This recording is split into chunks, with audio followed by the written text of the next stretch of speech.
भूरी चिड़िया की नवरात्रि का त्योहार। भूरी चिड़िया बड़ा ही प्रेम पूर्वक त्योहार मनाना चाह रही थी, पर वह बहुत गरीब थी। उसके पास साधन नहीं था, पर वह सोचने लगी, माँ भगवती, आपका त्योहार आ गया है और मैं भी आपकी भक्ति करना चाहती हूँ, पर मेरे पास तो कोई साधन ही नहीं है। मैं कैसे आपकी पूजा करूँगी? हे भगवान, अब मैं क्या करूँ? फिर वह सोचने लगी, मैं जंगल के सारी बहनों को जाके बोलूँगी कि सब लोग मिलकर माता रानी का उपवास और व्रत पूजा पाठ करें, तो सब के लिए अच्छा होगा और हमारा त्योहार भी अच्छा होगा। यह सोचकर भूरी चिड़िया बाहर आई और सभी पक्षियों से कहने लगी, सुनो बहनों, हम लोगों को नवरात्रि का त्योहार मनाना चाहिए। पर कैसे होगा नवरात्रि का त्योहार? कालू कौवा ने कहा। अरे क्यों नहीं होगा, हमारे पास इतना साधन कहाँ से आएगा भूरी बहन? इतने में सोनी चिड़िया ने कहा, हाँ हाँ भूरी बहन, कालू भैया ठीक कह रहे हैं, हमारे पास तो इतना साधन नहीं है।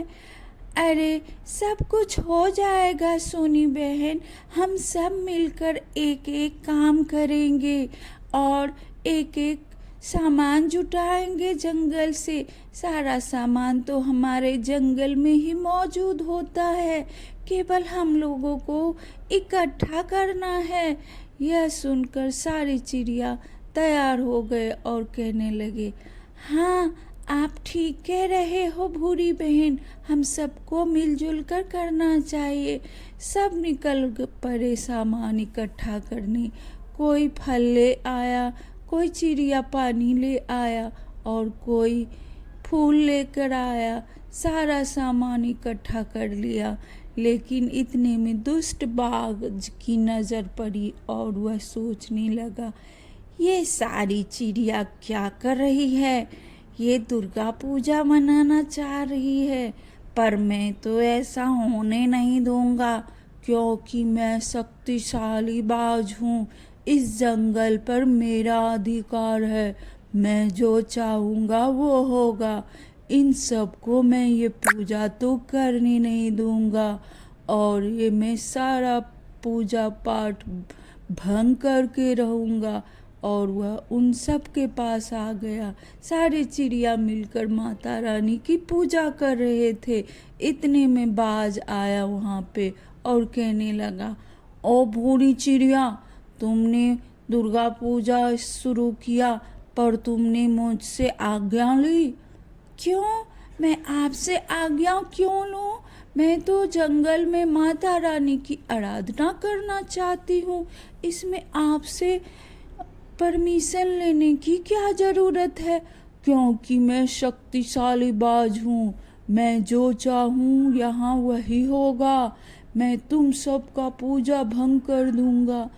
ऐसा मत करो बाज भैया, आप माता रानी आप पर गुस्सा होंगी और सारी बुद्धि आपकी भ्रष्ट हो गई है क्या? आप माता रानी के लिए ऐसा कैसे कर सकते हो? हे माता रानी, इनको सद्बुद्धि दो, ये आपके लिए क्या क्या बातें बोल रहे हैं। इतने में बाज ने अपने पंखों से हवा देने लगा और सारा सामान इधर उधर बिखर गया। सारी चिड़िया परेशान होने लगी और कहने लगे, अब हम पूजा कैसे करेंगे? हमारा तो सारा सामान ही बिखर गया। भूरी चिड़िया कहने लगी, हे माता रानी, आप ही हम सब पर कृपा करो और इस दुष्ट बाज को सबक सिखाओ, नहीं तो हम लोगों का पूजा भ्रष्ट हो जाएगा। इतने में जंगल में एक ज्योति चमकने लगी और वह बाज का पंख बैठ गया। वह हिल नहीं पा रहा था। वह कहने लगा, ये क्या हो रहा है मेरे साथ? मैं हिल क्यों नहीं पा रहा हूँ, ना ही मैं उड़ पा रहा हूँ।